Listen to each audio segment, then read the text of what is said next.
หลังจากพลาดมาหลายครั้งรอบนี้ขอดีๆหน่อยเด้ออ้ายผมอยากรู้ว่าพวกคุณฟาร์มแคนดี้กันถึงเท่าไหร่แล้วและสองอันนี้คุณได้หรือยังอันที่ไปสุ่มได้ตอนที่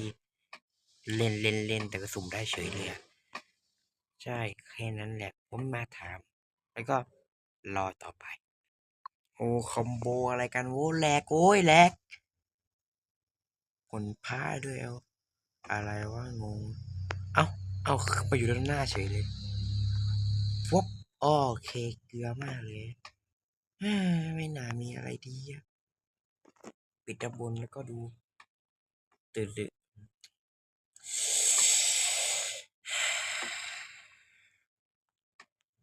มีอะอะไรเอาอะไรกันไปเลยจ้าไม่อยู่แล้วจ้าวางทิ้งเรียบร้อยกูไปแล้ว